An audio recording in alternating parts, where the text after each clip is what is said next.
Consent agenda. Do you have a motion and second? Moved by Bueller. Second by Solom. Any discussion? All those in favor signify by saying aye. Aye. Those opposed signify by saying nay. Motion carries. Second item is approval of the agenda. And I would like to pull items 8 and 9.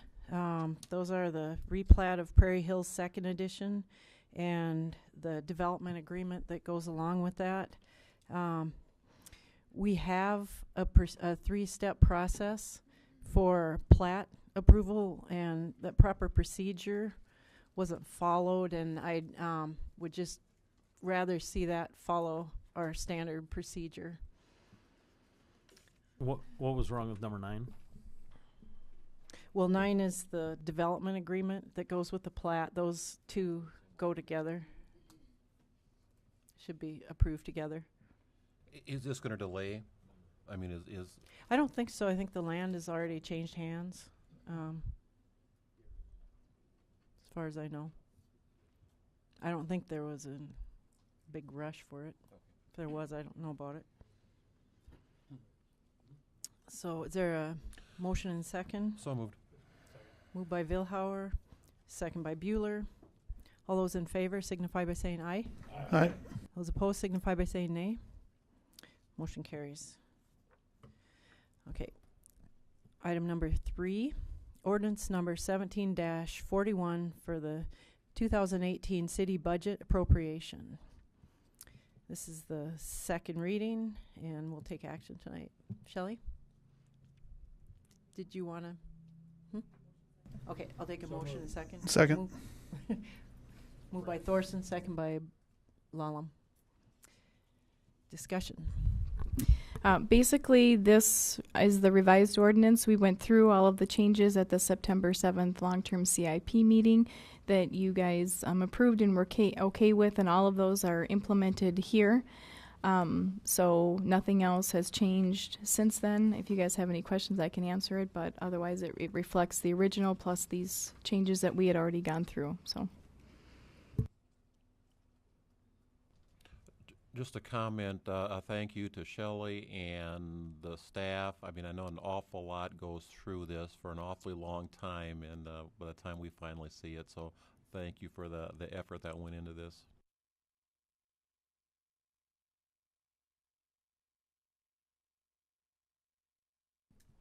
Any other discussion? All right. All those in favor signify by saying aye. Aye. Those opposed signify by saying nay. Motion carries. Item number 4, ordinance number 17-36, amending section 7.0806 and striking section 18.0108 to clarify the authority of the street superintendent.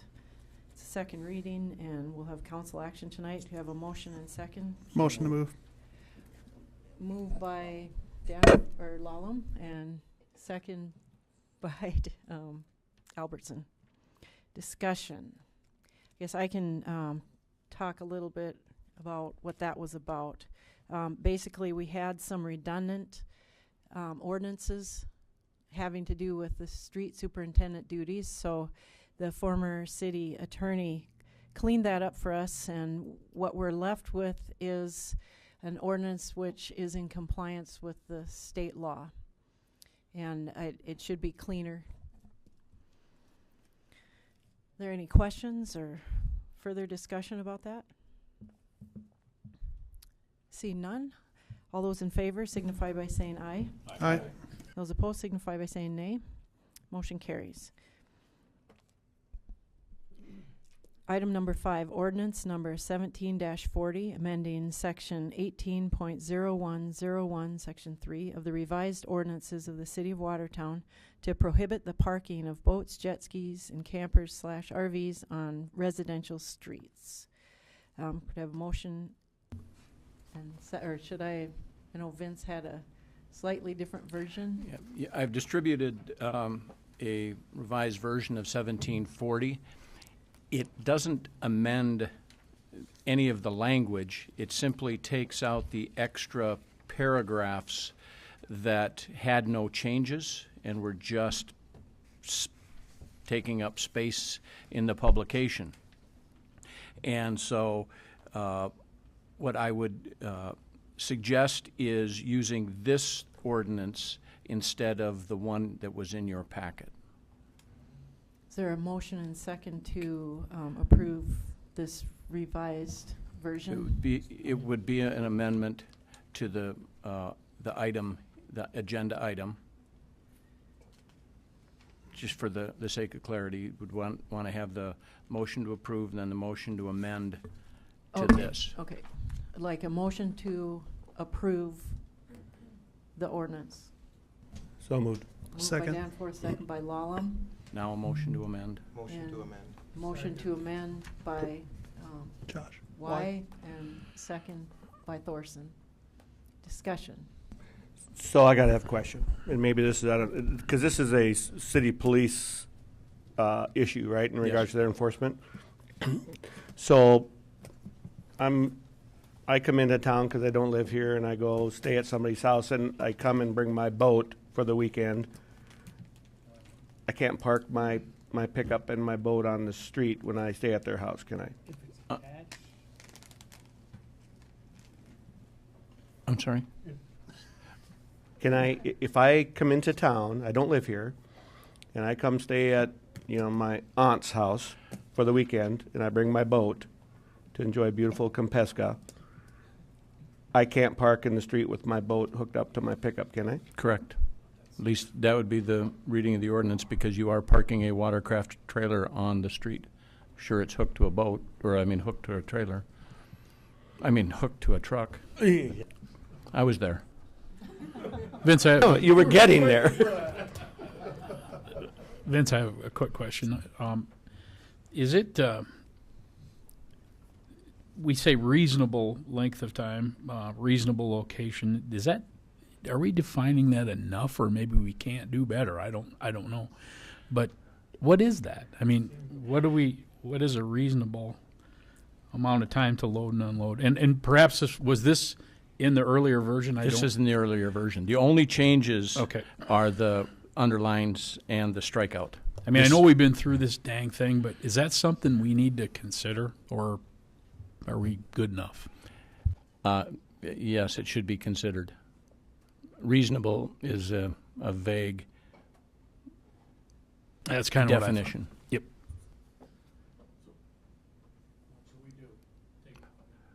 Well, the only change is the underlined. And, the question on what you should do is, if you wish to take the police department suggestion and include that language, then you vote to approve. If you don't want to include that language, it would remain as is, and the words reasonable would still be in there. That's an issue for another day, which is a good issue. Okay. Making the changes just clarifies that watercraft trailer or camper / RV are included in the things that we're talking about. And there are other opportunities in here for improvement as well, if you ever want to bring this back, but those are the only changes. I say we go ahead and make the changes we have here, but I think it's something we need to, at some point in the near future, we need to look at that for a revision to clarify that a little bit better. Motion's been made, correct? Motion's made to approve it. Craft trailer or camper, we're eliminating then if I have an ice shack. That's a recreational vehicle, maybe, I don't know. No. Well, I'm just saying, we're denoting those two items, or what if I have an enclosed trailer, not a construction trailer, it's just my personal enclosed trailer. Does that fall into this, or does it not fall into this? It does not.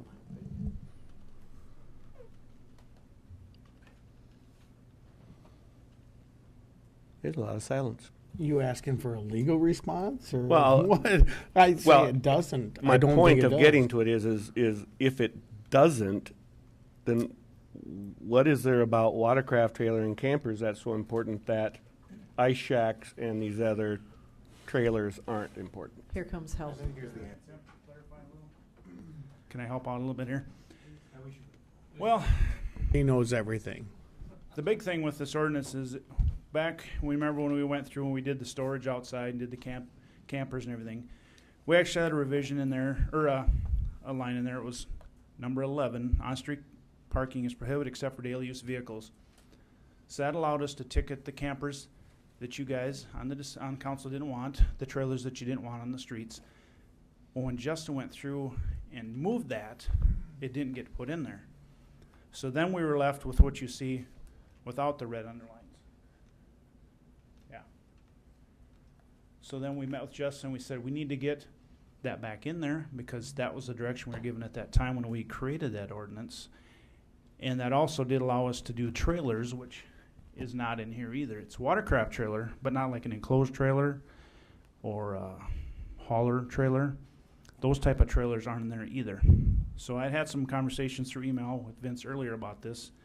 We thought probably the best thing, since this is second reading, we'll get it through like this. We'll work on tweaking that. We can work on the reasonable amount of time because that's up for interpretation as well.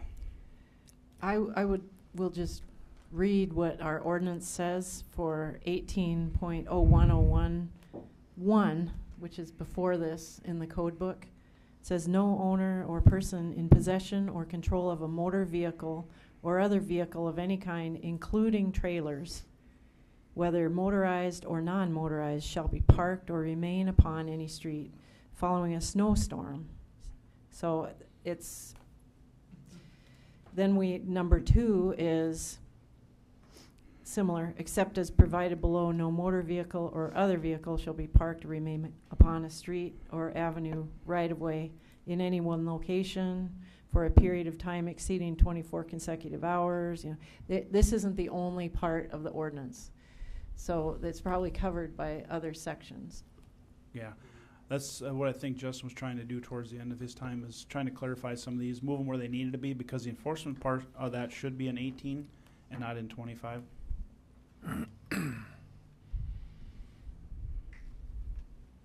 So I hope I didn't muddy the water any there, Mike. Tried to clarify a little.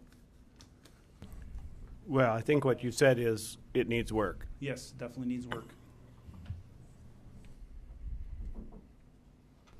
What do you need us to do? What's that? What do you need us to do? Well, He says it needs work, but what do you need us to do? I think the recommendation is to get it passed. Sure. So that we can enforce what is in there and then To vote to amend and then. then we can bring it get back it, to you yeah, better. bring it back with some of the changes or ideas that we have on We'll it. work with our new city attorney once we know who that is, and we can try to come up with a consensus, because attorneys seem to differ in opinion a little bit, Vince. and so- Apparently. So do police officers. Point taken. He has a taser. You'd be a good judge of that. That's right. So yes, my recommendation would be to pass it as is, and we'll come back to you later. All right, any further discussion? All those in favor signify by saying aye. Aye. Those opposed signify by saying nay. Motion carries. That's the amendment. Now you That need was the to, amendment. now you Oh, need to vote on the motion. okay, okay. The amendment is approved. Now, all those in favor of the Of ordinance actual 17-40 change, the- as changed. Of ordinance 17-40, signify by saying aye. Aye. Those opposed signify by saying nay. Motion carries. Item number 6, resolution providing for CDBG payment requests for the Boys and Girls Club of Watertown, resolution number 17-33. Shelley? This was worked on with Ted from First District. He's helping us with the CDBG grant. And we kind of had a conversation in the mayor's office. Because the city is the one that had to apply for the grant, that accepted the grant, and we're basically just a pass-through, the conversation was to see if the Boys and Girls Club would be amenable to kind of take the city out of at least the reimbursement portion of it, because the reimbursement will be throughout the life of this construction project. And so he did have a conversation with them. They were okay with that. So instead of them paying the contractor, then sending it to us, we have to pay them so that we can get reimbursed. They're just going to they're going to pay the contractor, they're going to send the request to the state. The state, because we're authorizing them, is going to pay them back directly. That is all still going to go through. We're going to get copies of it as a city because we still are liable for that grant and the federal requirements of that grant. So we'll still get copies of all of that. Ted at First District will still take care of all of the other requirements. It's just we're getting taken out of the middle of the reimbursement and pay requests, which will help keep things a lot neater and cleaner. So he drafted up this resolution that we will pass along to the state, giving the Boys and Girls Club the authorization to do that versus the city doing that. So that's what this is going to do.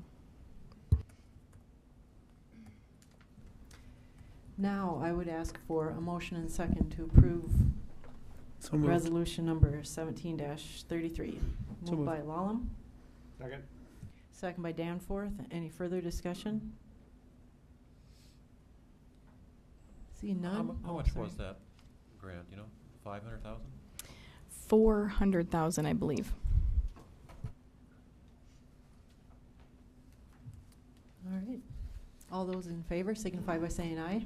Aye. Those opposed signify by saying nay. Motion carries. Item number 7, resolution requesting funding from the South Dakota Solid Waste Management Program for the construction of the landfill build-out stormwater improvement project. Resolution number 17-34. Mike? Yes, thank you. Again, as the mayor stated, this resolution has been prepared for the application of a solid waste management program grant for the 2018 construction of these landfill build-out stormwater improvements. We've budgeted $539,600 for these improvements for the engineering and construction of them. These improvements will collect and convey stormwater, which is generated by the utilization of the D-cell waste area. It'll convey this stormwater to the stormwater discharge point as clean stormwater. And the improvements are sized to accommodate the current stormwater flows at the landfill, as well as future stormwater flows that will be generated by the complete utilization of the D-cells as time goes on. So these improvements can consist of grading plans around the landfill buildings and around the perimeter of the D-cell. Pipes, culverts, ditches, and erosion controls will be installed to facilitate the stormwater flow. The project will also include reestablishing the grade in existing stormwater ditches to facilitate stormwater flow here, as regulations prohibit the flow of stormwater into the D-cell waste area. So it looks like grant funds are available this quarter. It really depends upon the number of applications and their necessity. More urgent projects receive more consideration for funding. I should point out at this point also that the grant funds are likely to include some low-interest loan funds as well. It's sort of their standard practice now as they proceed through these applications.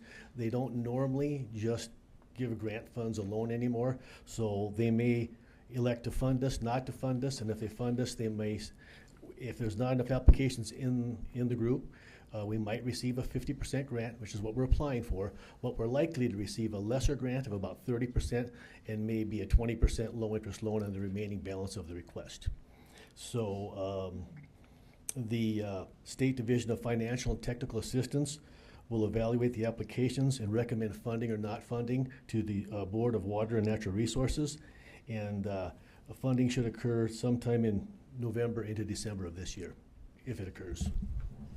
Mike, when this was designed, what was the engineering firms that worked on this? Houston Engineering, they design our landfill cells. Okay, so they did the stormwater portion of this? Yes, they used a HydroCAD model to look at the facility now and into the future, so that when the waste is placed above grade, these improvements will not just function now for the stormwater that's standing around, but will be sized for the flow of the complete utilization of the complete. When the landfill is filled to capacity, these improvements should still be there functioning to accept all that stormwater. Okay, and you're comfortable with the work that they've done? Yeah. Okay. They've done our last 2 decels. Mike, is this a state grant or a federal grant? It's a state grant. And are we based on state, the people around the state that need the same type of funding?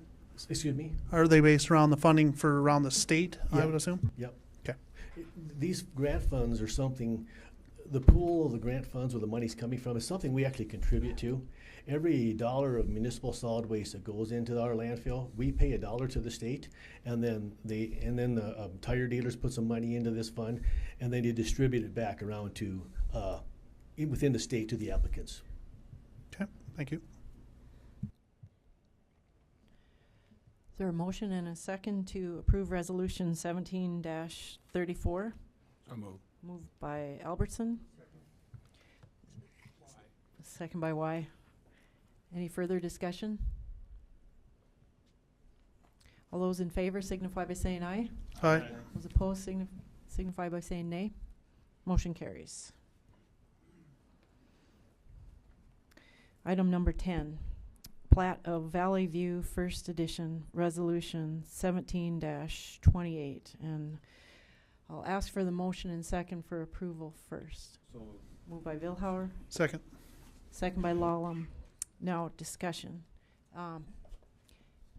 Shane? Thank you, Mayor. Valley View plat and process. As you recall, the council approved the zoning and annexation for this development on July 3rd. Planning Commission recommended approval of the plat of Valley View First Edition at the August 10th, 2017 Plan Commission meeting. The development will create 71 lots, 64 of which will be R1 lots, 3 R2 lots, 4 R3 lots. The plat contains 46.09 acres, of which 11.87 will be dedicated to the city as road right-of-way. There is a wetland present on the southern portion of the project, which is to be included in parkland.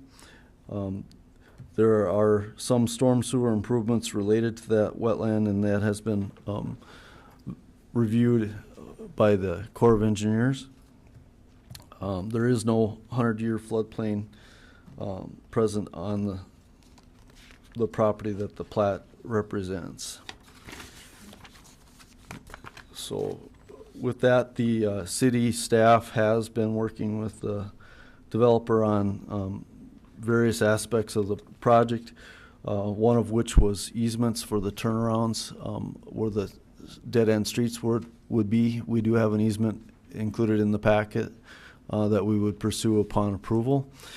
The one of the other items is the cost share pro rata for North 2nd Street that was constructed a few years ago, and a portion of the sanitary sewer is also included in the development agreement that would come forward if this plat's approved. So all of those items have been included in the work that we've been doing.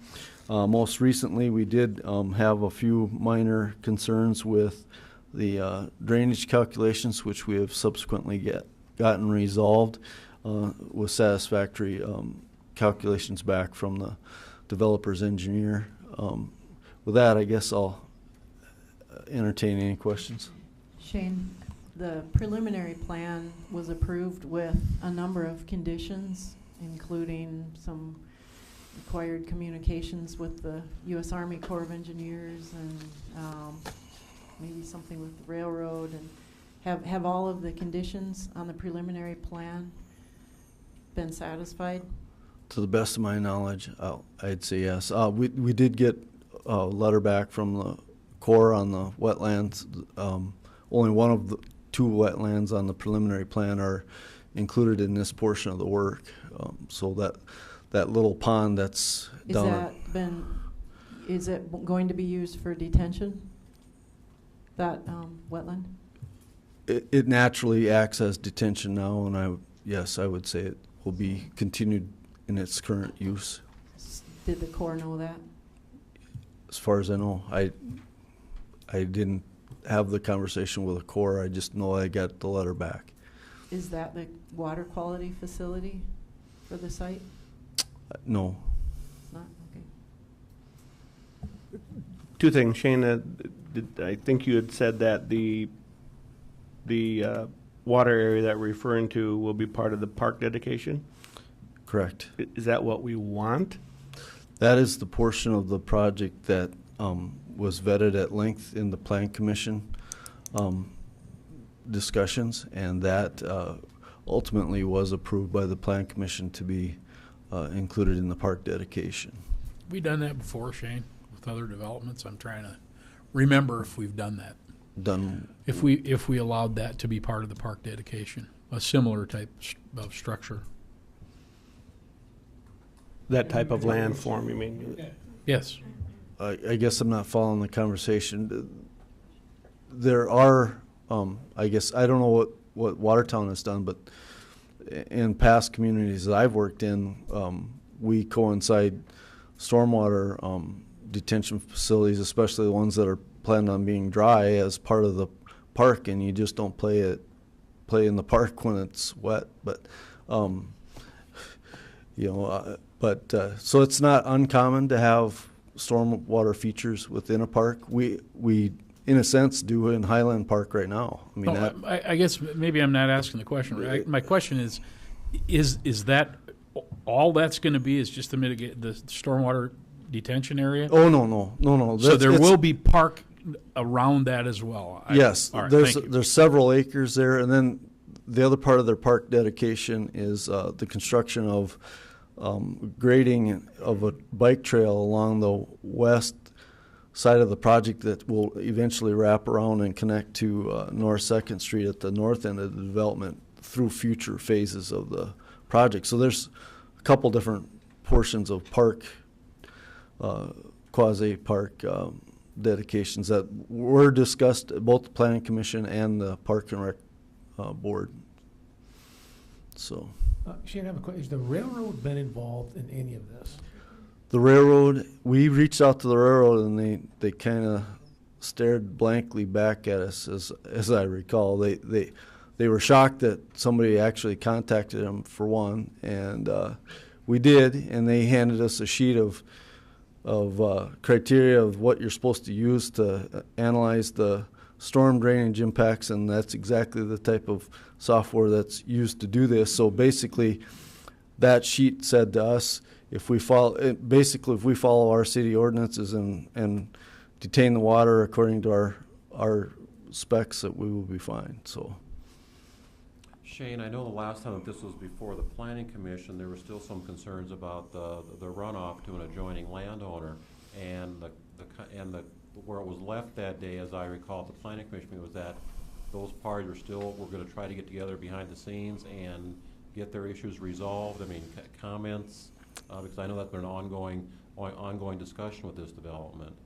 Yeah, I can't speak to the depth of that conversation that the developer and the adjoining property owner have had since that meeting. We did have a meeting upstairs at one point and had a really in-depth conversation, and I don't know that much more has been vetted out of that.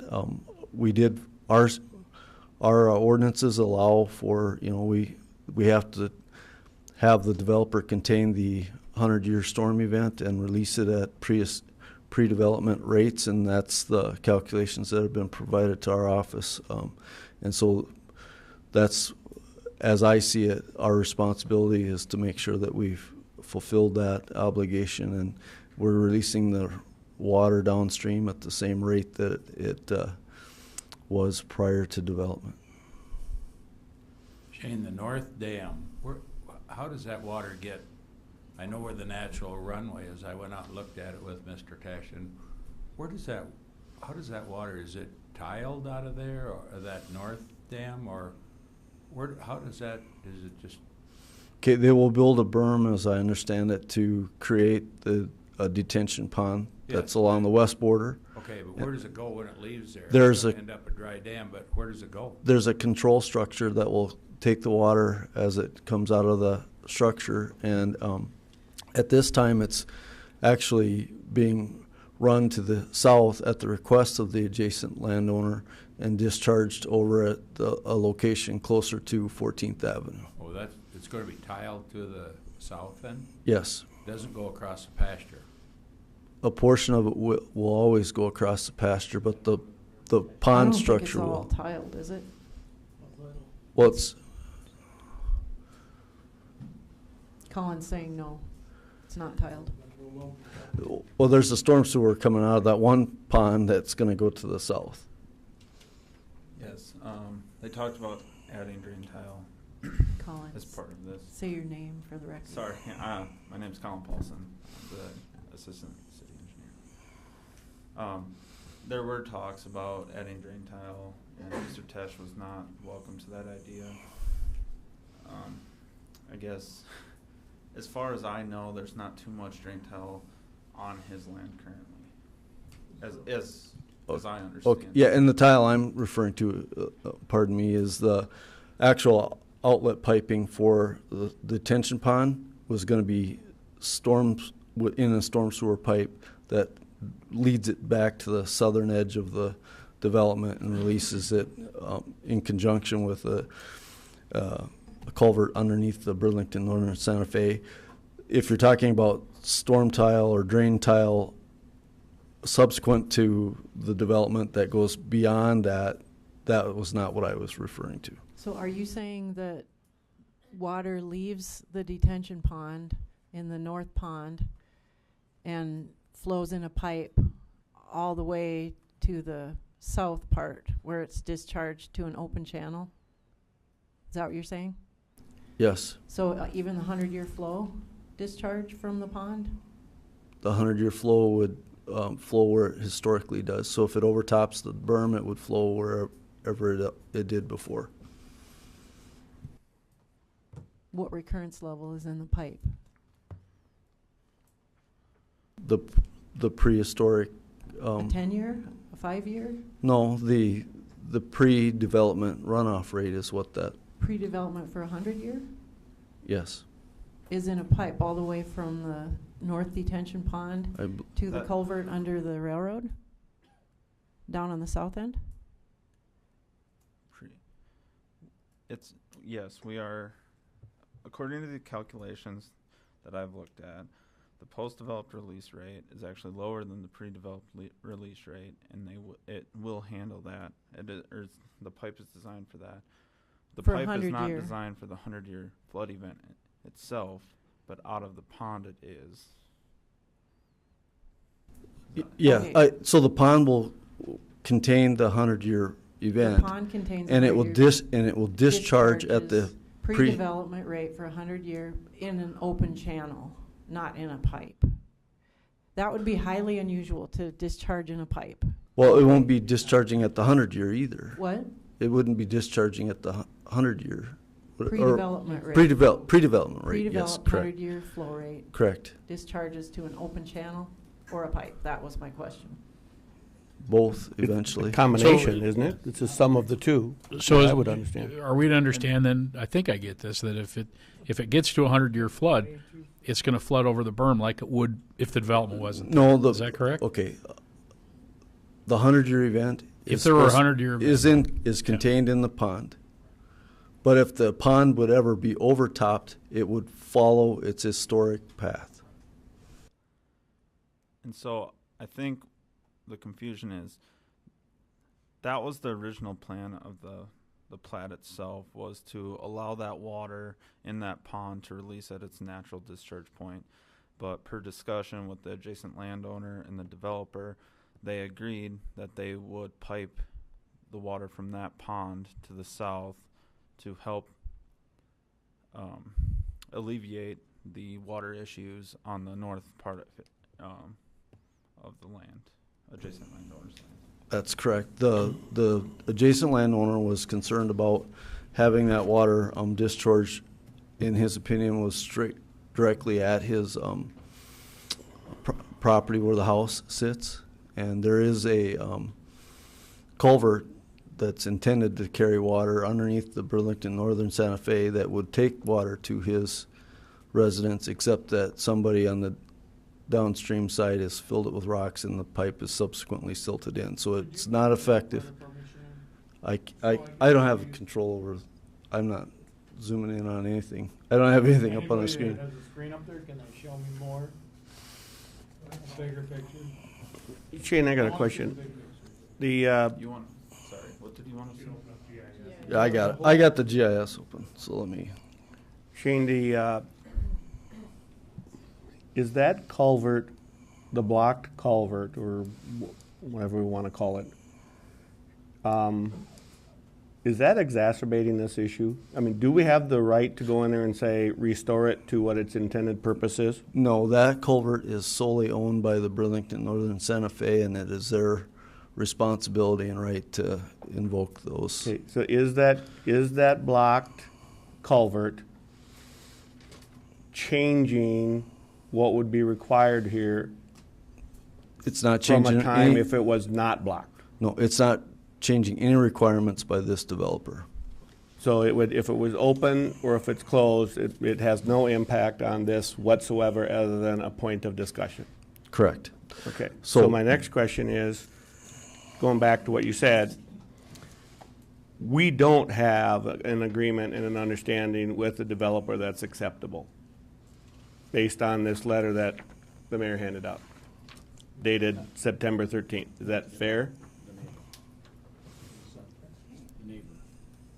What? I think you said developer, that's the neighbor. What? That's from Mr. Tish's lawyer, correct? Right. So they're not in agreement, correct? They've never been in agreement. They're trying to avoid the. So there's gonna be, I don't want to say more runoff. There's gonna be more consistent runoff onto his property, and that's part of development. When we're going from pasture, and now we're adding impervious area, concrete, houses. Just going to get there quicker, Yeah, well, yes. and maybe for a prolonged period of time. No, for a prolonged period of time is correct, not quicker, because Okay. we're gonna release it at the same rate okay. that it Yes. did. Okay. So I've been here in this position before. Like, we're not engineers. At least I can speak for myself. I'm not an engineer. So are we as council members right now to believe that this is ready to be approved by this council? Because the only issues I hear are floodwater issues, right? Stormwater issues, okay? Are we absolutely certain that everything has been followed ordinance-wise, procedurally, and that the engineering data supports us approving this plat? Because we could talk about this all day, and I'm really shocked, to be honest with you, that the discussion that's occurred here hasn't occurred prior to this meeting. But I, as a council person, I want to know whether all of those things have been met and we're comfortable with the engineering data, because I understand there's been several looks at this. Are we comfortable, and is it your recommendation that this get approved by this council? I would say yes.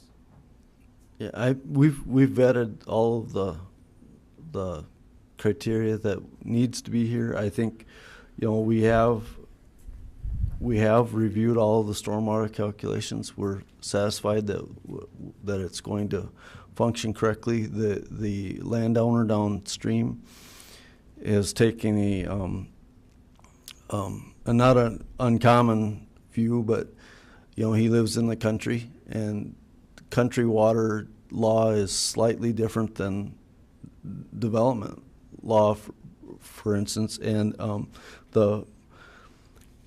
not to bring up the subject without direct input from the previous city attorney, but he was comfortable with the way the conversations were headed with regard to this issue of releasing water onto the downstream property as well. As long as we followed our ordinance, retained our 100-year events in the storm ponds, and released them at the prehistoric rate, that's our duty beyond that, I guess could be vetted whether we need to ultimately have other stuff downstream. I guess would be a discussion point, but as far as a requirement, I'm not sure that level of obligation exists by our ordinance. Colin, will you please zoom in from the river to the railroad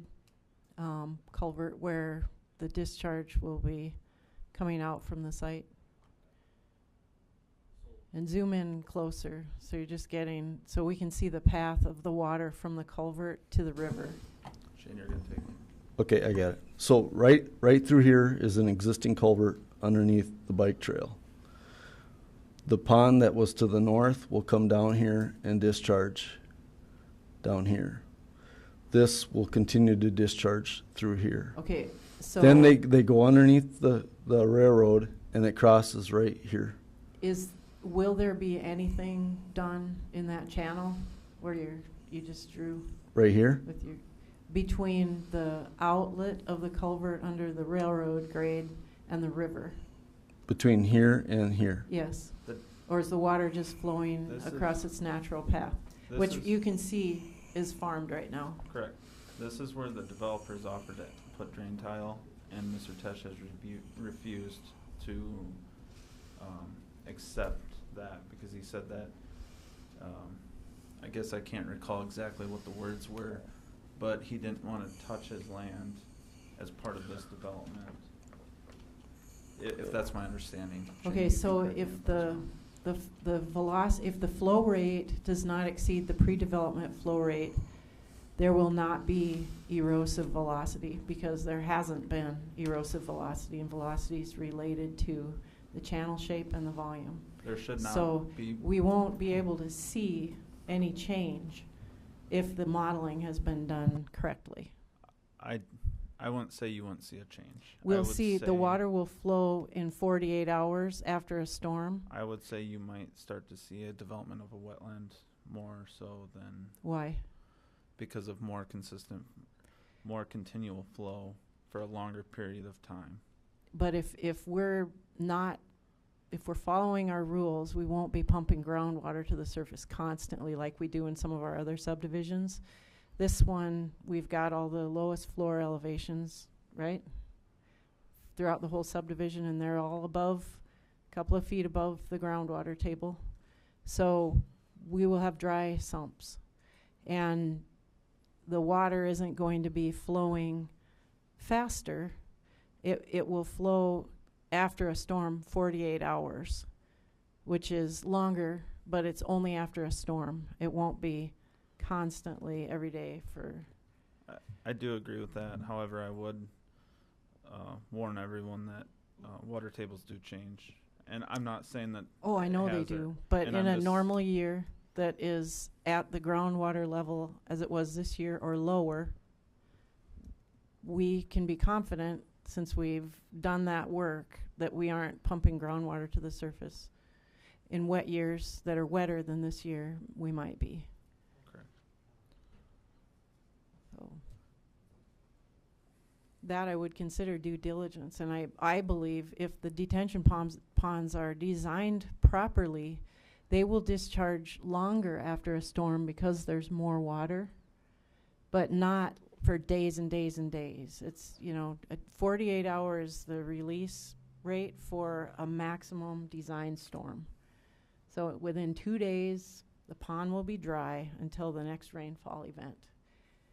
So that's not going to be enough to cause a wetland to form downstream. So. Yes, sorry. We have had outside engineering firms look at this plan as well, have we not?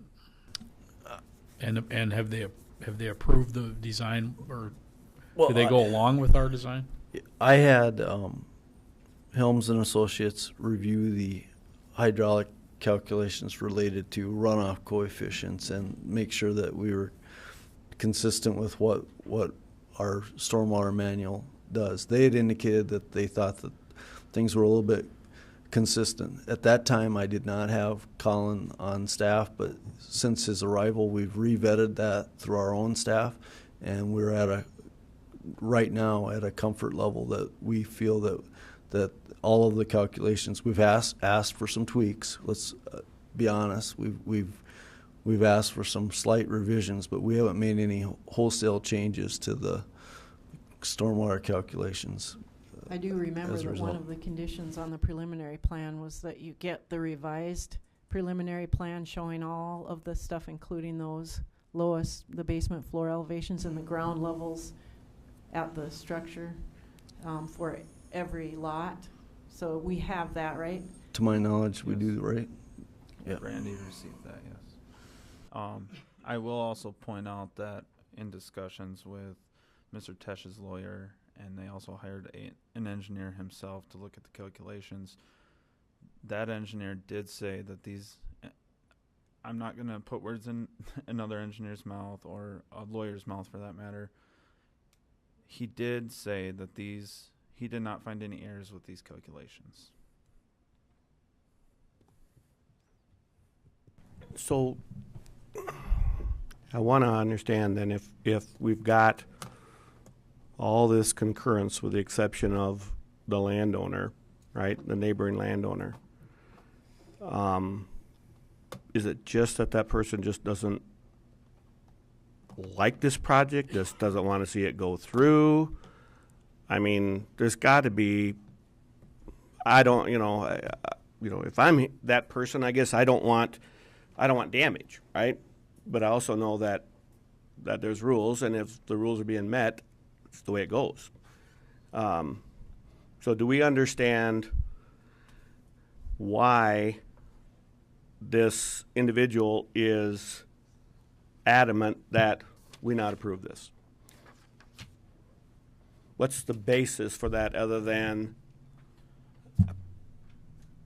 water To my coming down? knowledge, he is concerned that a portion of his land will become unfarmable. And we are trying to show that that is not the case. Not more so than it already is. So it's not about property damage in regards to his house or barns or anything, okay? It's about the ground. And it's this piece of ground? Well, And to the north. Mike, the conversation's changed and evolved all through this conversation. I mean, yes. So, I mean, there's been many different angles and discussions that have been brought by the adjoining landowner. And I guess I wasn't included in all of the discussions because the developer did have one-on-one private conversations with the adjacent landowner, and I think the developer's here if you want to ask him a pointed question on that. I guess that's at the discretion of the council. But so some of those conversations have been had that I don't know the words per se, but I know that the conversations have been had, and they didn't ever come to complete terms, but that the concerns have evolved over the course of the discussion. Because I know at one point there were concerns about water runoff by his home or something like that. Again, I'm hearing things second and third hand at times, but are we down to it, Colin, in your opinion, to farm ground issues and not building type issues? Like, gee, I got water in my basement kind of thing. To my knowledge, okay. That's as far as the conversations. And is this the area of concern, this lower area here, the southernmost part? Or is there other areas? Okay, so there's two paths.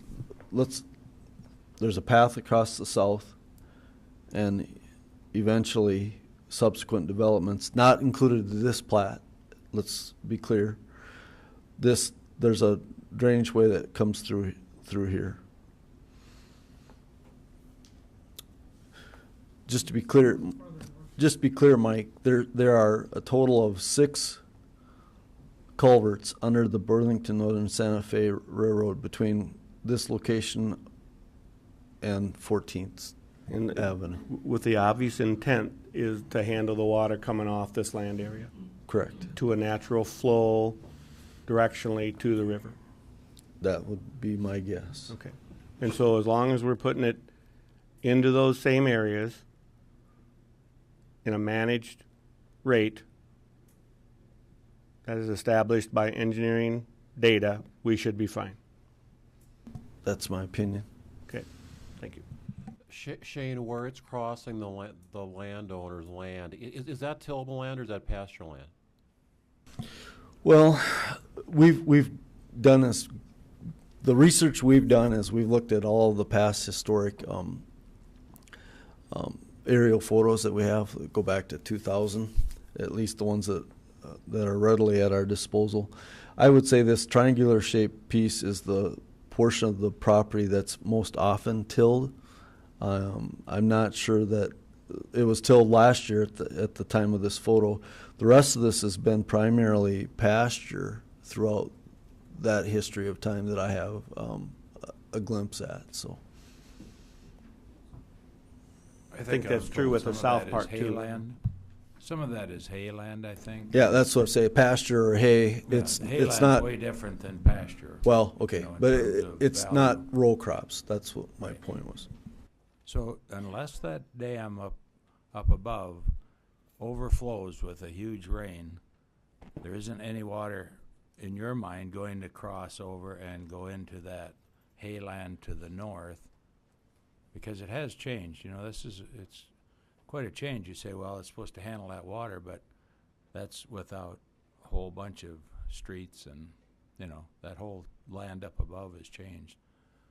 But your mind, that north dam will hold the water and it'll send it down south to go under the culverts to the south. Okay, when you have to be careful when you're talking north one. There's 3 ponds along the western boundary.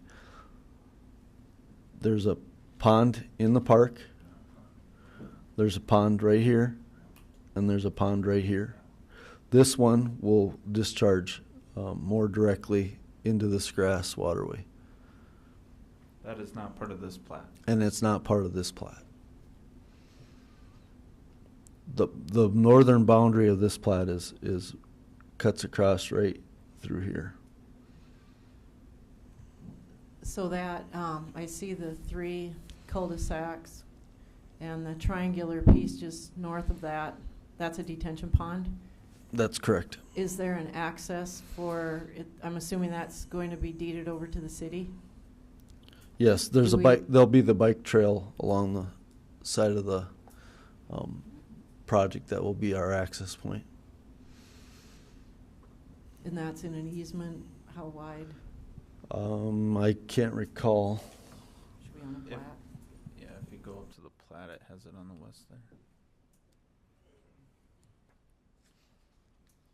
The bike trail is along that, is it elevated the whole way? Yeah, the bike trail will actually kind of act as a secondary berm at the downstream end of these storm detention ponds How too. wide is the bike path? How wide is the top of the berm? Let me put it 10. that way. It'll be a minimum of 10 feet.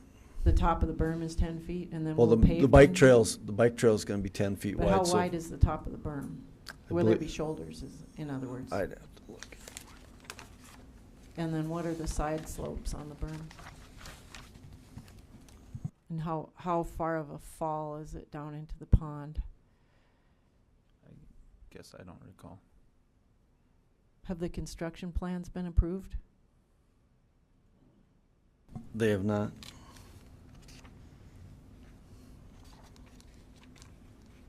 We've made comments for clarifications on not the stormwater, just it's more of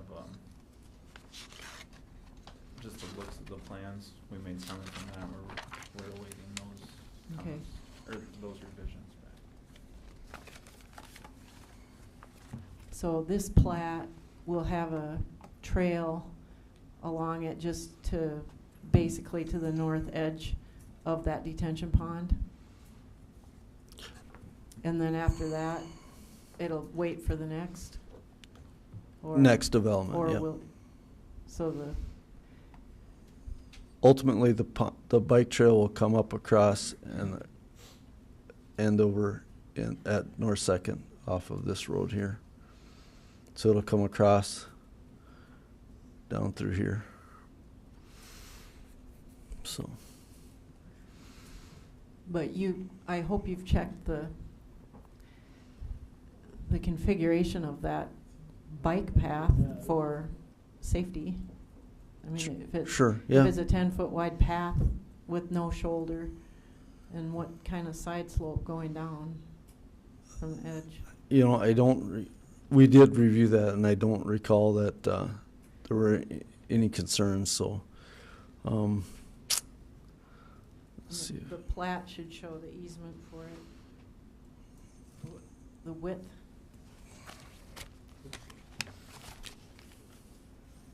It's probably 20 feet wide at least, I would imagine.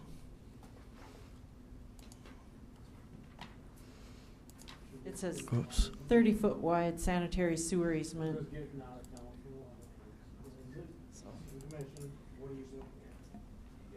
This is part of the plat. Okay, planning commission. Is this planning commission? I don't know. You're getting way deep here.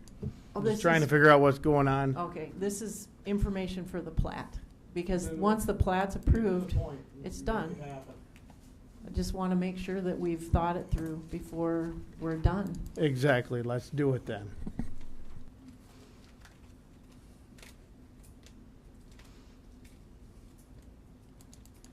I got to ask a question. Is this ready to come to us? I don't think so. I mean, based on the discussion that we're having?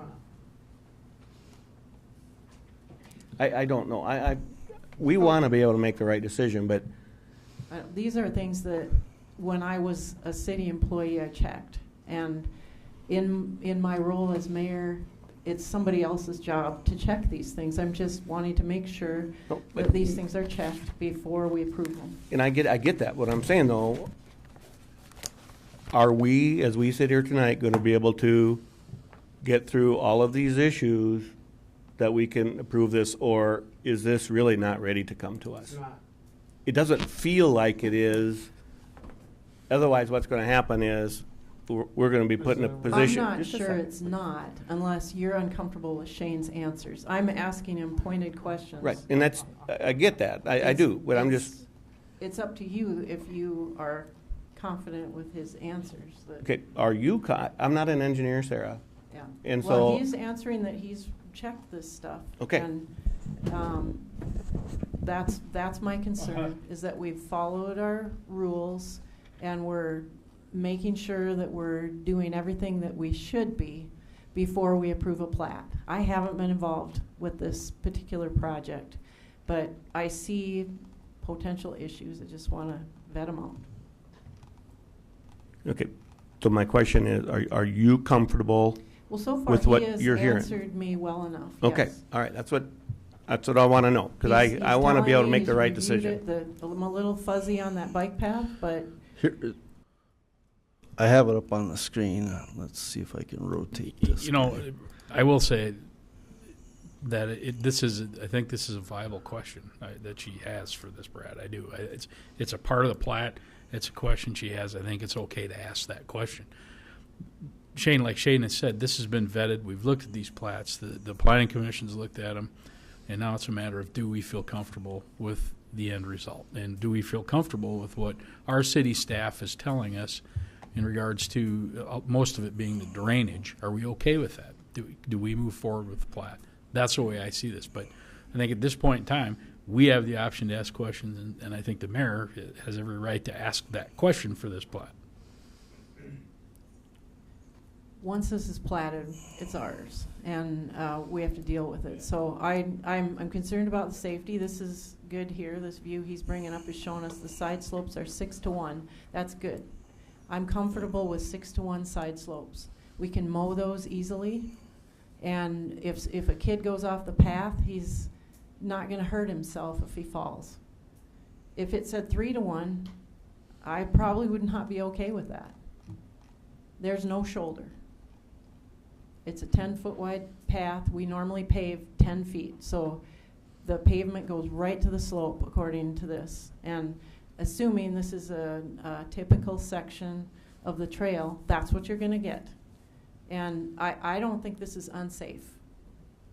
Do we have it's a little offbeat, but do we have a spec in I our would city like on to the adopt design on development it? standards, but today we do not. We don't have, okay. No, but these are standard things that you should look for, and I probably would have liked to see a shoulder along the path, but if it's 6-to-1 slope the whole way, I can live with that.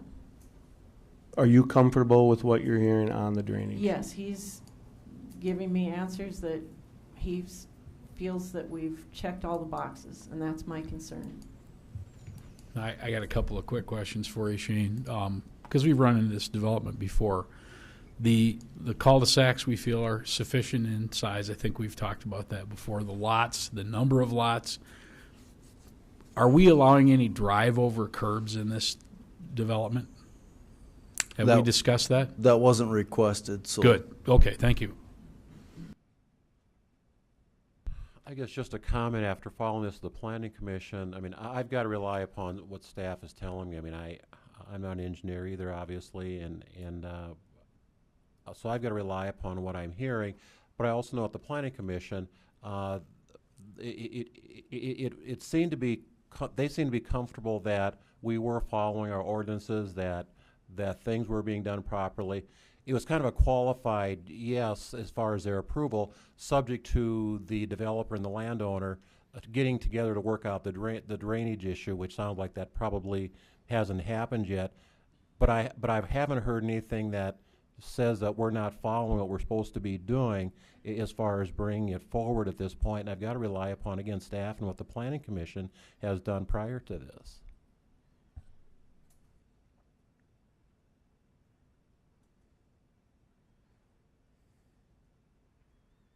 I just want to say, too, there's been a whole lot of work done on this thing, and I know you guys have had to go back and back and back, and I will say that I think you guys have done a marvelous job with all the work that you've done on this at this point. I really do. Shane, is everything in here, is that following our guidelines that the city sets forth? I believe it does. I mean, the best that we've done is we've vetted all of the stormwater calculations. We've went through all of the park dedications. We've did the research on the shared costs for the adjoining streets and sanitary sewer. We've worked through the easements for the temporary turnarounds. We've, as far as I'm concerned, covered all of the bases. Okay.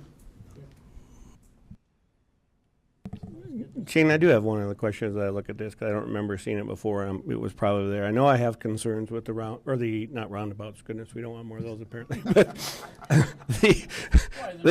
I know I like roundabouts, but the cul-de-sacs. Okay, but now if we go up into the next part of it, where we have kind of a quasi cul-de-sac design, is that, Rob, from your guys' standpoint, is that? It looks like more work to me from your guys' standpoint, slows you down, and why would those be necessary like that? We did discuss it at some of our design review team meetings, and they did reduce the cul-de-sacs, but from what I understand with the lay of the land, it's necessary to be able to, have those lots and stuff put in there. Cul-de-sacs do slow us down because we have to haul the snow out of those areas. He's meaning the round I'm referring to the through streets up sorry. above that have the little cul-de-sac look to them. Yep. Those require set times too to haul snow out. There's just no good when we actually have a few of those up in the northeast end of town, or one or two of them, I guess, and we do occasionally have to haul snow. If they're not necessary, why do we allow that? That's not your question. This is not the most up-to-date version. I can tell because I know there's a road connection right to through the. here. So I mean those plats haven't been approved yet. I mean they're not here for consideration. Right. That is something that we can revisit if. Well, it is though. See how the one down below is No. right there. No, we're stopping right here, Mike. We stop that's right where here. we're stopping. So the one just to the north, that's not in this. That's correct. Ah. So we did. Not to coin a phrase, but never mind. Yeah. Okay. So we Well, did. and part of that might be to give more frontage for a driveway, because those pie-shaped lots have a Right. very narrow neck, and they might come to a point almost if they didn't have a rounded intersection there, and then where would they put their driveway? That's exactly the answer we got, because we did vet that through our design review team, and they said, well, if we lose one whole lot, each one of these corners, based on the topography of the land, because you have these are all going to be walkouts along this portion, and to lose a walkout basement because of the standard traditional corner intersection was a concern of theirs.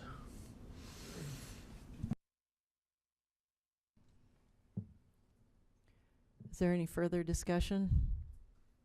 Any other questions? Seeing none, all those in favor signify by saying aye. Aye. Those opposed signify by saying nay. Motion carries. Item number 11, authorization for the mayor to sign a development agreement with J&L Land Sales LLC for Valley View First Edition. Isn't it J&J? Is it J&L? It should be J&J. That's a typo. Oh, okay. J&J Land Sales LLC for the Valley View First Edition. Is there a motion and second? So moved. Second. Moved by Lallam, second by Danforth. Discussion.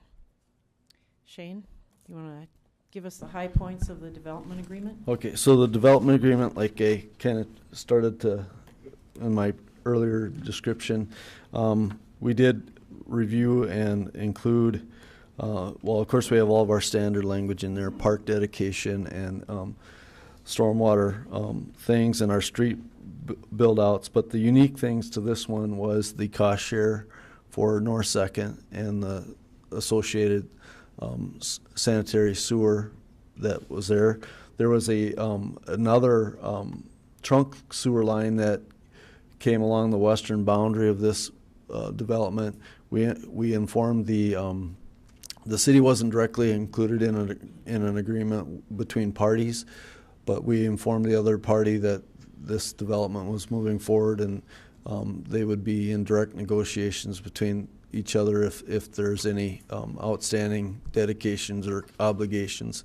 We did not receive any feedback that there was any outstanding obligation with regard to that.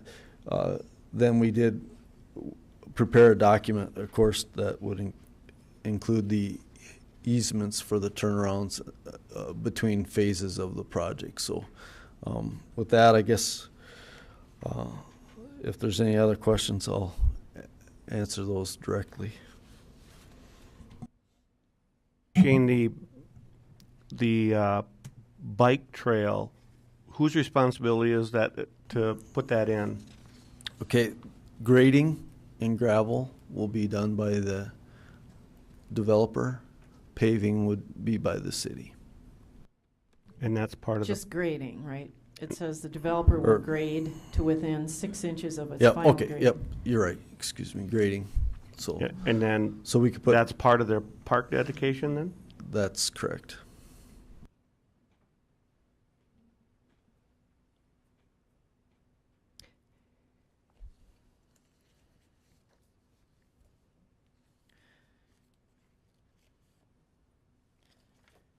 The sidewalks will go in with the curb and gutter in all of the corners. Is that true?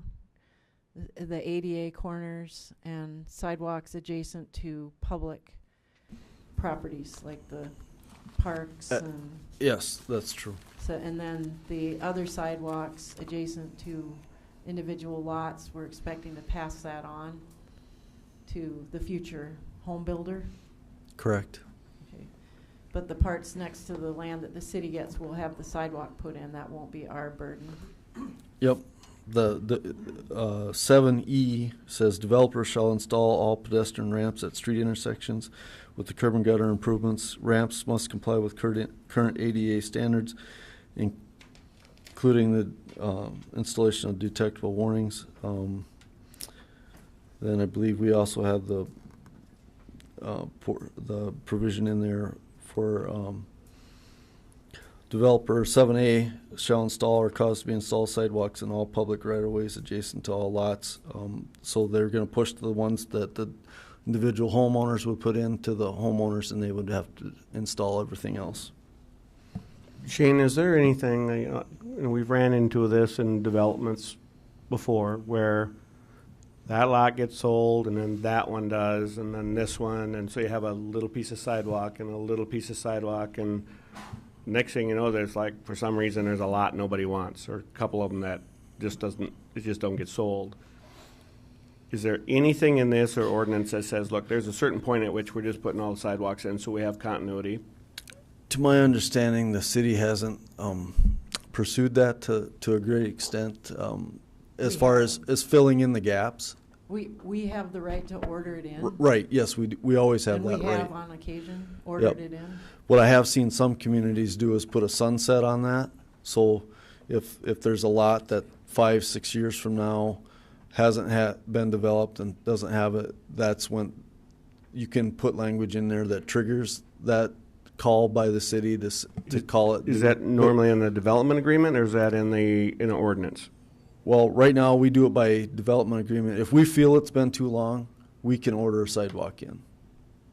But the problem is that nobody's out reviewing all those gaps on a continual basis. I will tell you that is one thing that we do hear about when when you've got one or two that are there and everybody else has their sidewalk and then that one just doesn't. And to me, there's got to be something somewhere within ordinance or each one of these developed areas right, that puts a requirement on when they all go in. So we have that. 7D says city reserves the right to order sidewalks to be installed. But what we don't have included in that is a defined timeline. Everybody okay just with the fact of leaving it as an option for us to? Well, apparently if it says the city can order it, maybe that's something we should be thinking about, is doing it. If we can, just do it. You know, make them do it if you got 3 out of 5 or 4 out of 5 lots. Something would precipitate that, I would think. Well, it's the same issue. I mean, even with the timeline, it's a difficult thing to enforce and implement. It can be done, but so let's say I order a sidewalk in a gap. The very next year, somebody comes along and builds a house there. What are they going to do? They're going to destroy that sidewalk in the process of building the house. And then they're going to replace the sidewalk at their own expense again. So it's not that it can't be done. It's just it is a potential burden. But I'm not opposed to ordering sidewalk in. I get it. I mean, there's many times I go for a walk and I got to wander out on the street around 2 or 3 lots and then make my way back to the sidewalk. And that's fine for me as an individual that has no impairment, but I will say that for the ADA impaired person utilizing the sidewalk, it's even really little an kids. So if I buy a lot up there and I don't build on it right away, do the terms of this cross over to me and go with the lot? So yes, it does. So if I buy the lot and it's 10 years, I still haven't built on it, and you say we want your sidewalk, that's according to this development? No, that's according to our ordinances. Every lot, both sides of every street are supposed to have sidewalk on them, and the city can order them in to be constructed by the property owner. That's covered by our general ordinances. And our secondary approach to that is the development agreement that we have. Our ordinance also says when you develop land, you put in the street, the curb and gutter, the sidewalk, you put in everything before the lots are sold. And we always waive that requirement with this agreement. This is a development agreement that is a promise to do that stuff.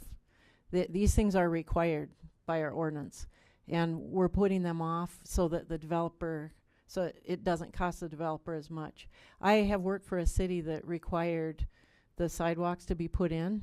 And in that community, since putting a driveway in would, if you're driving back and forth over a 4-inch sidewalk, like Shane said, that could destroy it. So they designated where the driveway was going on each and every lot, and that had 6-inch sidewalk. And then if they wanted to change the location of their driveway, they could, but they're probably going to destroy the sidewalk in the process and have to replace it. That was the landowner's responsibility, and that's an option we could pursue, which would give us a sidewalk connection right away as soon as the roads go in, if that's what you wanted to do. But that's going to cost the developers more money, and they aren't going to like it.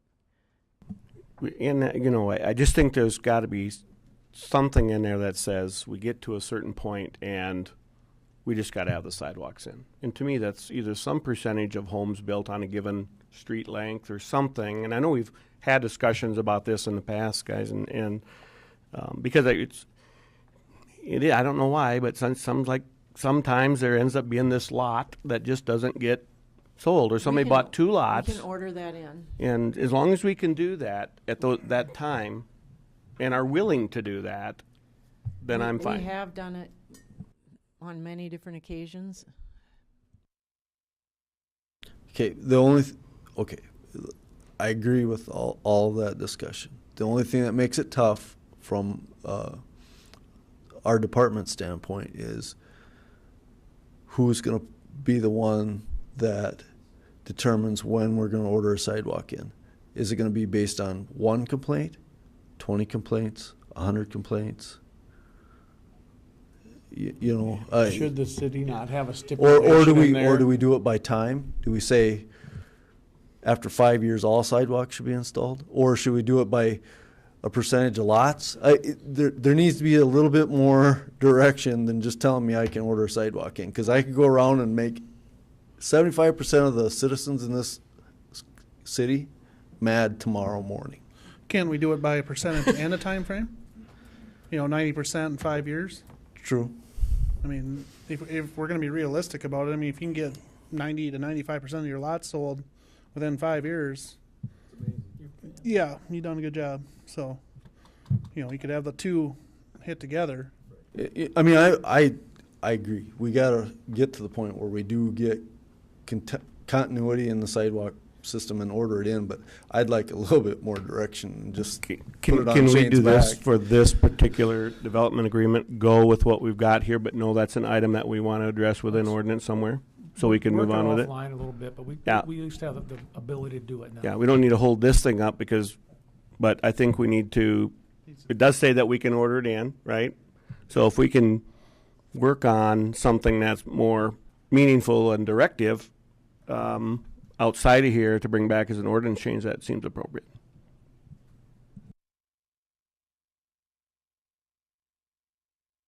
Is there any other discussion? I think I already have a motion and second, right, Shelley? Okay, all those in favor signify by saying aye. Aye. Those opposed signify by saying nay. Motion carries. Item number 12, consideration of a bill from Municipal Utilities for the city's portion of the Sioux Rural Water Settlement Agreement in the amount of $30,000. And I can explain what this is a little bit. Municipal utility, the city and municipal utilities were jointly sued for territory over water service, and that lawsuit was settled. There was a $100,000 settlement agreement, and of that, municipal utilities would pay $50,000, the city would pay $30,000, and what's the name of the Public Assurance Alliance would pay $20,000.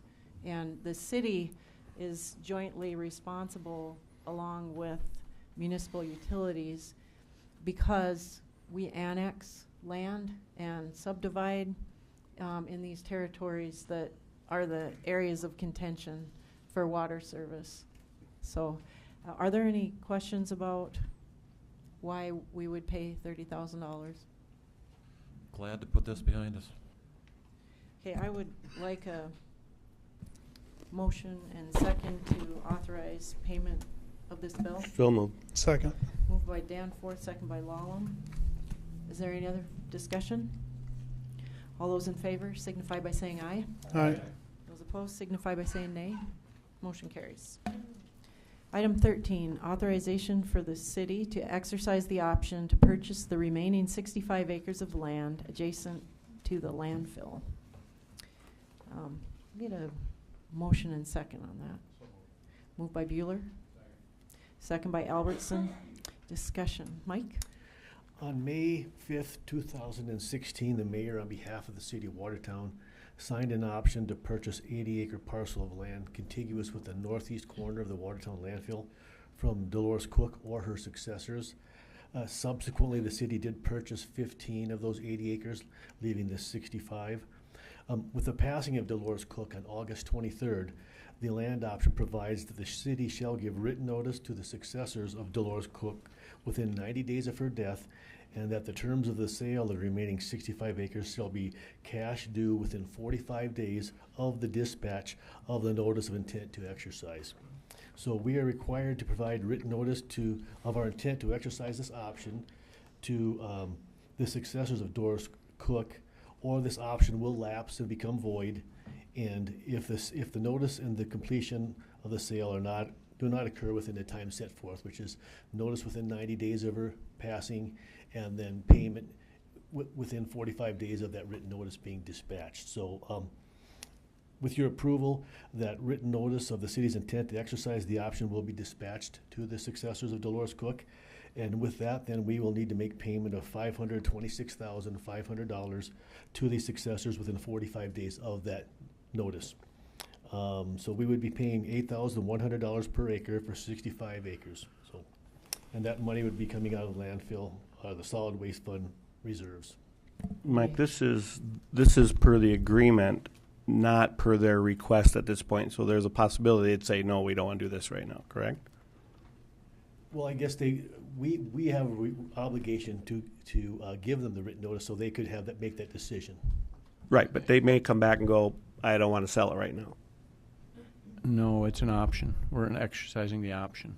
So they have to at that point then. Okay. But if we don't exercise it, they've got the right to walk away from us. Yes. After that time. So the motion is actually to exercise the option.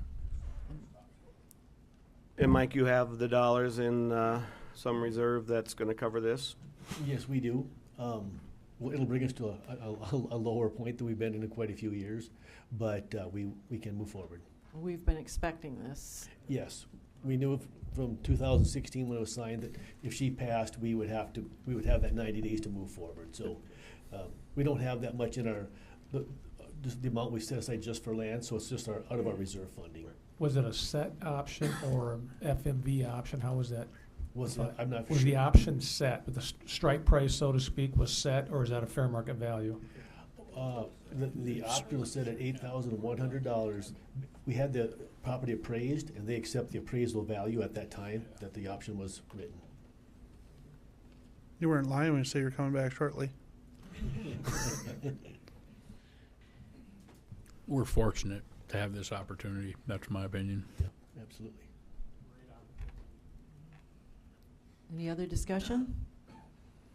All those in favor signify by saying aye. Aye. Those opposed signify by saying nay. Motion carries. Thanks, Mike. Item 14, authorization for the police department to accept a Homeland Security grant to replace the video recording system in one interview room in the amount of $17,502.77. Is there a motion and second? So moved. Second. Moved by Lallam, second by Y. Discussion. Lee? Yes, just like to point out a few things. Originally, we appeared before you to apply for this grant. We had a little bit of a different direction, but shortly after that, we had our recorder system go down. Our IT staff did an excellent job getting it back up and running, but it's an older system. They recommend we replace it, so we reapplied for that grant and changed directions just a little bit. We want to replace this recorder system. We were successful, received the grant. However, the price of replacing that is $22,965, which leaves us about $5,462 short. So in talking with the mayor and Shelley, we do have some money in our CIP from this year that we have not expended, $24,000. It was for us to purchase the body cameras, which we received another grant and were able to do that. So we've got that money still there. So my thought would be that we would use that money to match the shortness there and get this project done yet this year. Hey, Chief, is this going to require any kind of construction stuff, or are we just pulling something out, replacing with something new? Basically, we're pulling out the old system and putting in a new one, yes. Yep. Okay. New cameras, new hardware. I don't know, Spencer, if you want to add anything. Way to dress up, Spencer. With your pretty hair, as you keep saying. It'll just basically replace it. Gosh, I should know that. Yeah. All right, yeah, it's going to replace, they have an old analog system. In addition to that, it's running XP, so there's a security risk we're having with the current system. It's going to be all IP based, and it's going to help with our backups quite significantly. I feel pretty confident with that. A lot of research went into it. Yeah, any other questions I can help you out with?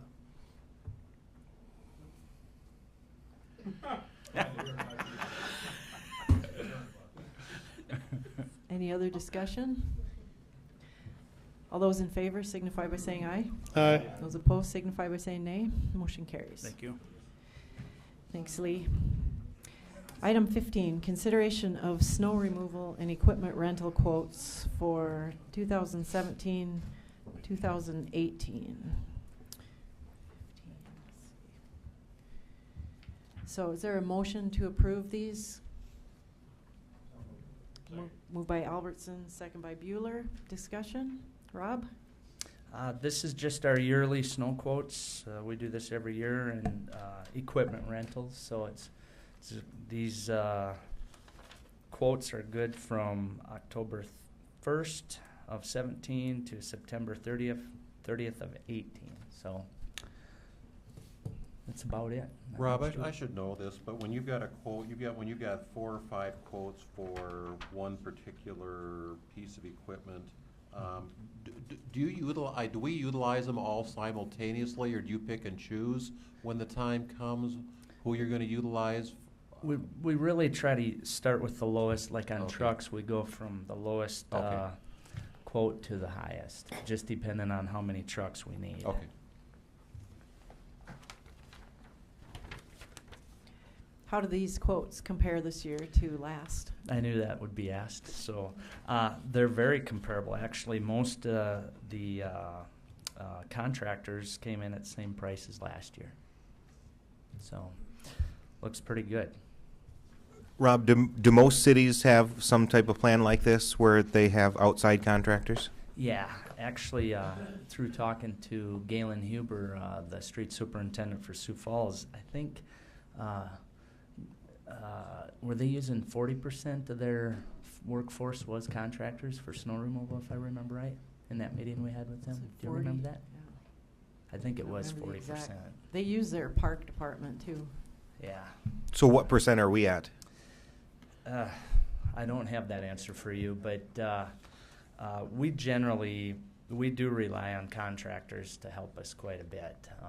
We generally put contractors behind some of our teams for payloaders behind, and then also trucks. We rely heavily on trucks, contractor trucks, to haul snow out of uptown. And then are they required to have some sort of their own insurance at a certain level? Yep, they have to show proof of insurance, and we work with finance office on that. And we're currently doing that right now with this year's quotes. Rob, have we ever done a cost comparison to say, okay, our man hour or our hour of this truck and with the man or woman costs us X, all things in, and it's X when we contract that? Have we ever done that and looked to see what those numbers are? We have not done that yet. That's a good idea, though.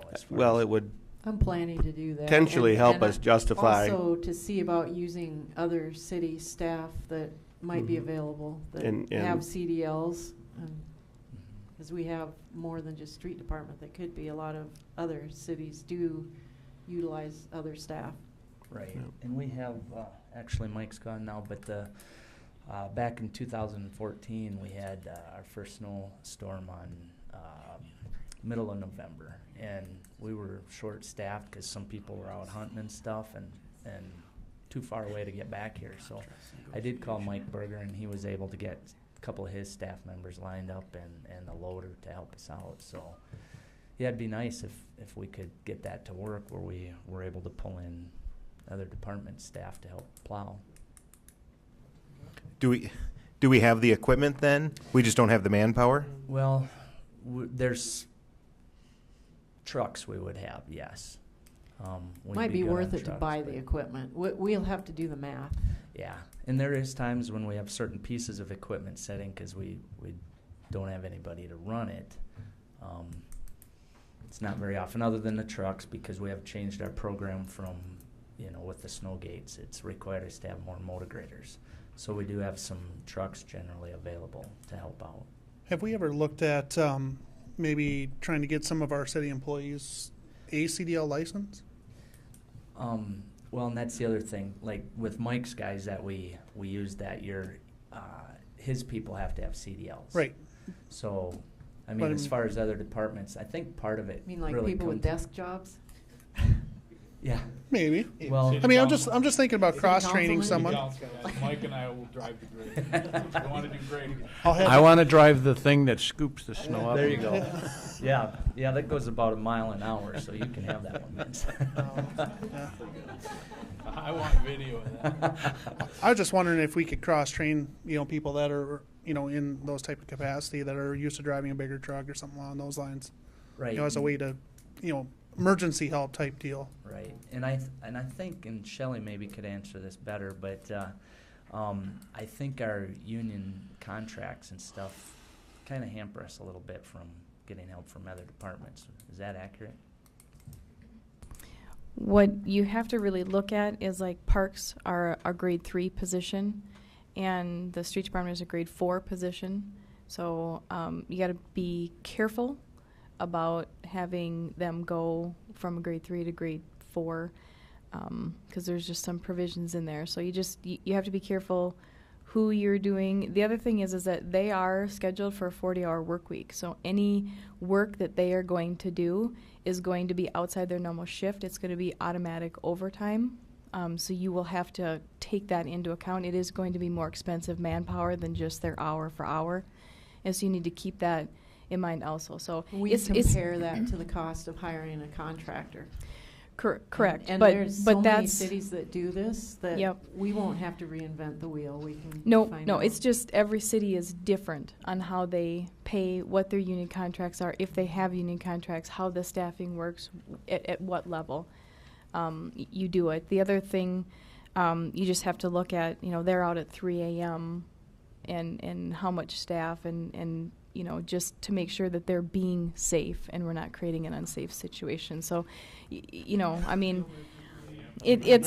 I'm just, it's one of those things where other departments do it, but their parks departments may not work 8 to 5 Monday through Friday at other facilities or doing other jobs. So I mean, you That's just true. kind of And have to even look. Sioux Falls they have different shifts and they anticipate this. They got people that are working nights anyway, so they're not paying them overtime.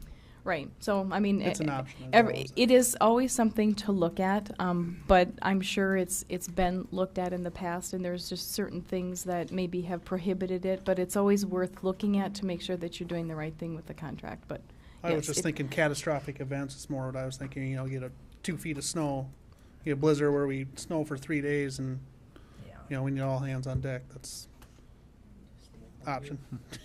I already have CDL. Then 2 o'clock in the morning, I'll be calling Adam. the mayor could just declare a snow emergency and we all stay home for 5 days. Can I stay home too? No.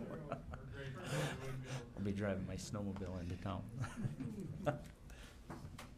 Any other discussion? All those in favor signify by saying aye. Aye. Those opposed signify by saying nay. Motion carries. Thanks, Rob. Item 16 is consideration of change order number 3, final, to the contract with HydroClean LLC for the sanitary sewer rehabilitation project, increasing the contract amount $5,737.47. We have a motion and second to approve the change order. Moved by Solom, second by Bueller. Discussion. Shane? Thank you, Mayor.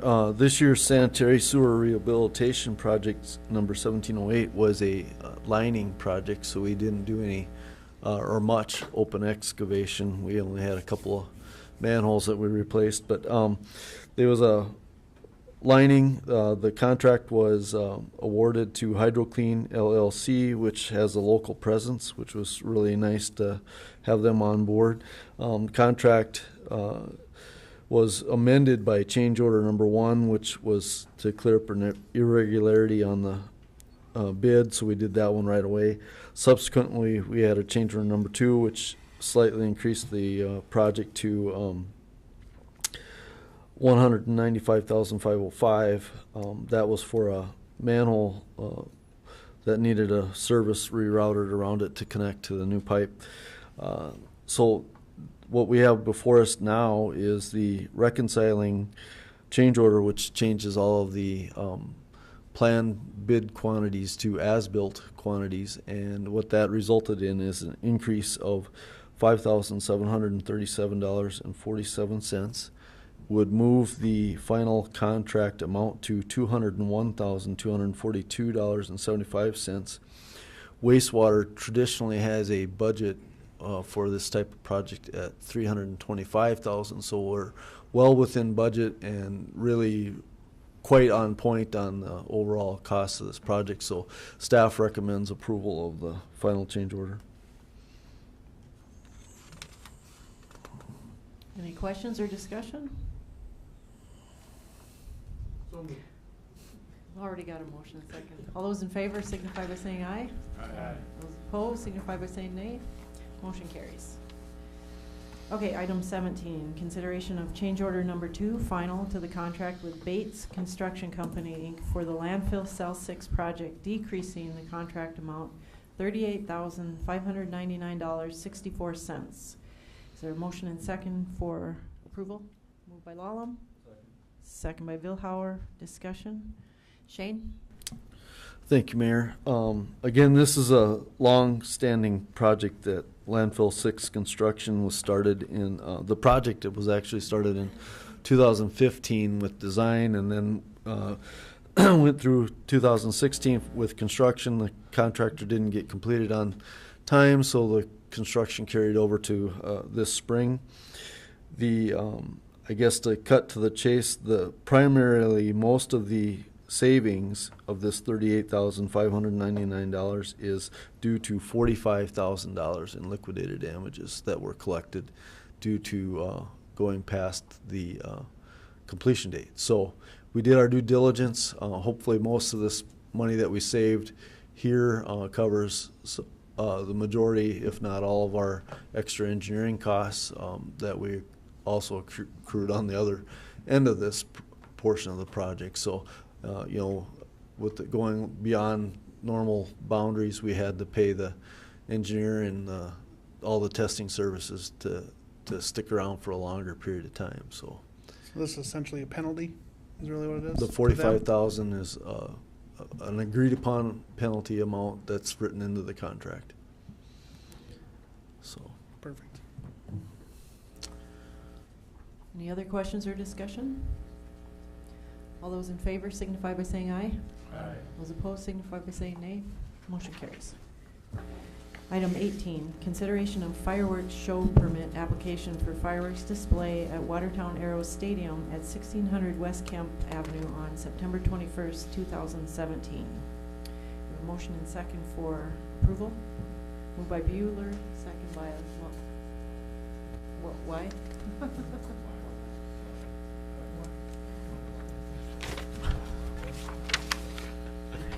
One of the new guys. Why? Okay. Do you have anything special to say about this? Anybody have any questions for the fire department? Who's We're Derek Miller? using the new form. Hey, who's Derek Miller? Correct, this is the new form that we're using. Derek Miller, who is that? It's through the school. This is for the burning of the W. Burning of W on Thursday night. But who's Derek Miller, the applicant? I believe Chip wrote this up, and he wasn't here tonight, so I'm not sure if it was through the school or if it was through the if it's Lou's Fireworks, I think. So I'm not sure which one wrote it up. I think it might be Lou's, though.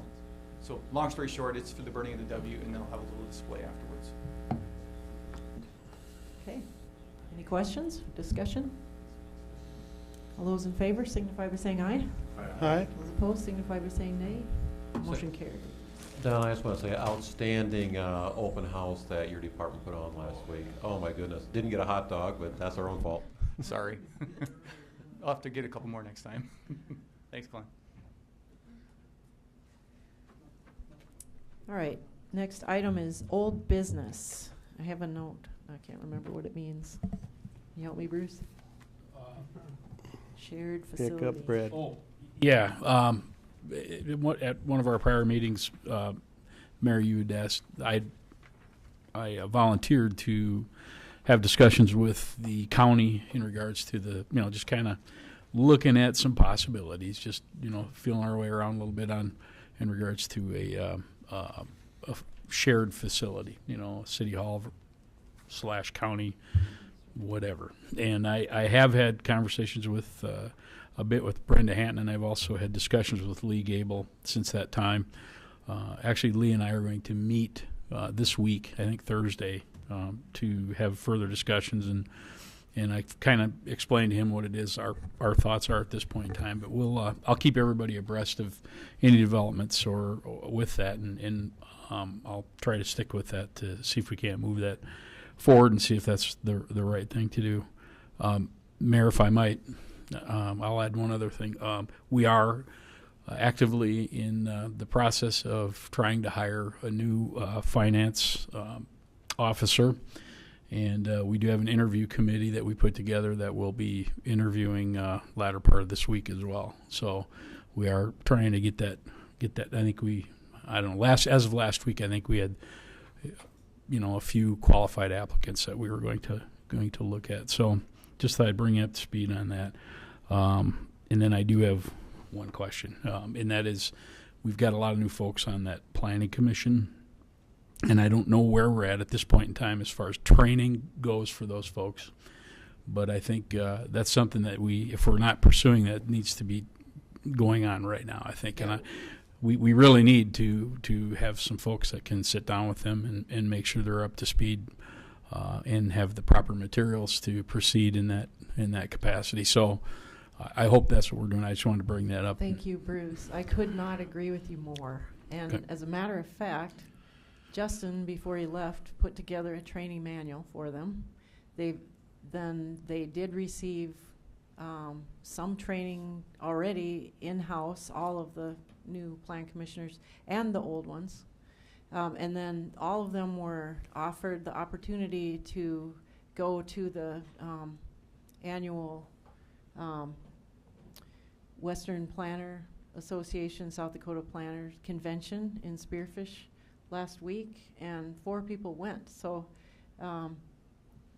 there's active training. They all want it, and they want more. So we're going to continue to give them training. First District said they'd help. So appreciate your bringing that up. Is there any new business? Mayor, can I whether it's old or new, but I want to go back to this form for a second and the recommendation that Dan made to us of possibly considering the fire department making these decisions. I don't know if they can be given a set of general guidelines that we all agree to or such, but I think it does make sense that they could do that with an understanding of what we want versus having each one of these things come to us, it seems like. So if some work could be done on that outside of here, I think it would be a good direction. We're very capable, obviously, of doing it as long as they understand what we as a council desire, so that it wouldn't have to come back to us. It helped write it up, so I think it makes good sense.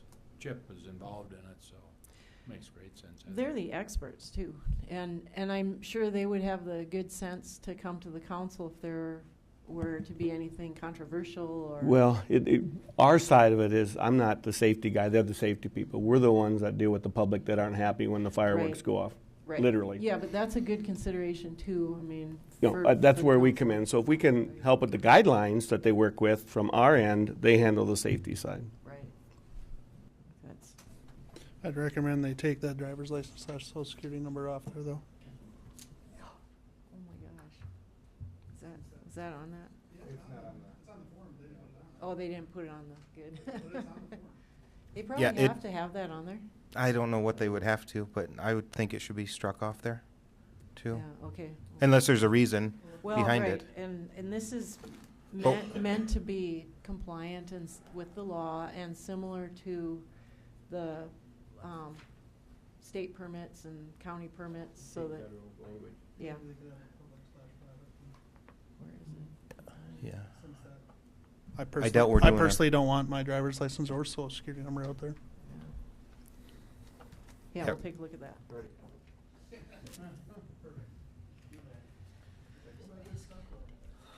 Any other new business? Any liaison member reports? Mayor, did you want to plug the upcoming Big Sioux Mayor's Water Summit? Thank you. Almost slipped my mind. Wednesday afternoon at the event center, the 5th annual Mayor's Big Sioux River Water Summit will be held.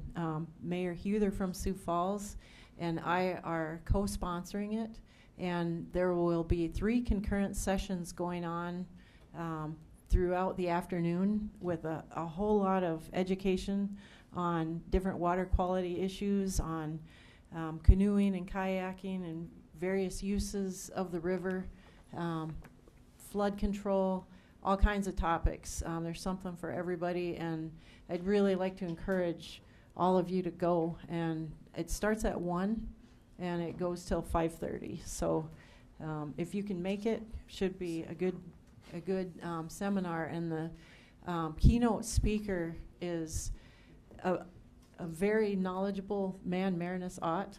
It's this Wednesday at the event center starting at 1, and please come if you're able. And that is open to the public, It's and free. there is no cost and no pre-registration. Right. Come for part of it or all of it. Do we have to make notice that there could be a quorum there? No, this is just a public No, event. okay. You can all go to that. Just Just gather don't all in the ch- corner just- and talk yeah. about business.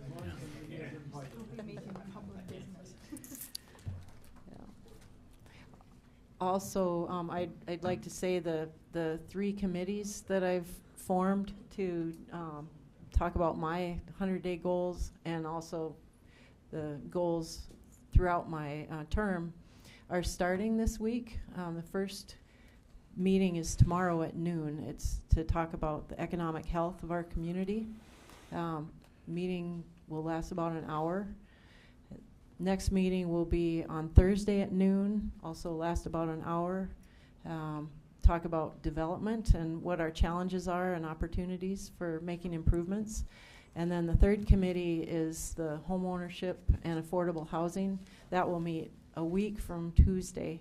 All of the meetings are at noon in the community room at the public library, and they're completely open to the public. And if you're wanting to know what's going on, you don't have to make a commitment. You can just come and listen. If you want to participate, it's open to everybody. So please come if you're able. And Bruce has something he'd like to say. Yeah, I do.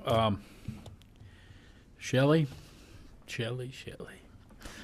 I think this is your last. Is this not your last meeting with us? Which you're smiling over there, way too much. But I just want to say a couple things, and I think I speak for most everybody here when I say these things. Shelley, we couldn't have had anybody easier to work with. I know when you started this job, there was a lot of work you had to do to get yourself up to speed when Tracy resigned and moved on to Sioux Falls. And I'm sure that was a considerable amount of work that you went through to get to the level that you felt you need to be to be proficient at your job. And you certainly have been, and it's been an award-winning department. And I think, you know, Shelley, we talk a lot about how well you do with the books and that extra set of books that you keep. I'm just kidding, kidding. But no, you know, but also the other side of your job has been a management position as well. And I think your staff has worked swimmingly with you. I think you guys really worked well together, and that says a lot for your management capabilities, your skill, and the way you've handled the people that have reported to you. You've been extremely responsive to us.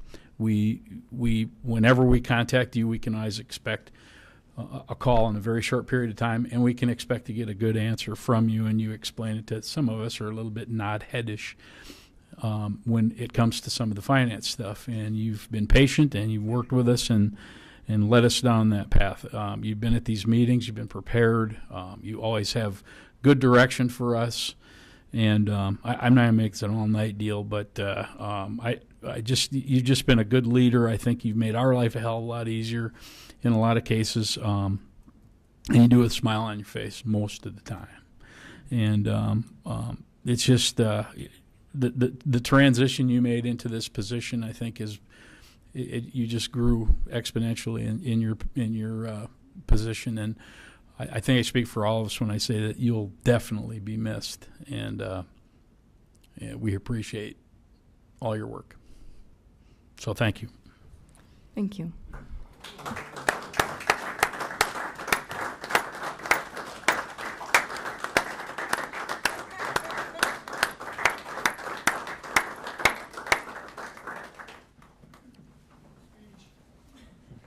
I've been waiting 13 and a half years for somebody to say that to me, so if I knew it took me leaving. Do we have to Thank clap you. when Vince leaves? I mean, he hasn't been here very long. I don't. They didn't the first time I left. Why would you start now?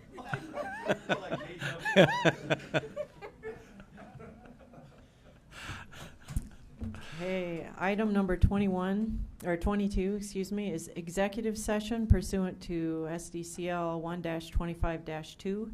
We will have an executive session this evening in order to discuss and consult with legal counsel on contractual matters. We do not expect to take action when coming out.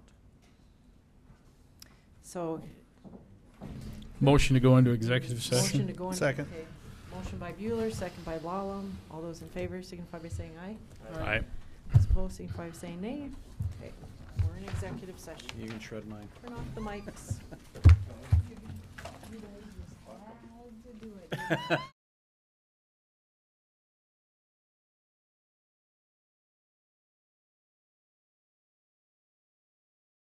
It could take a year to just come to a conclusion on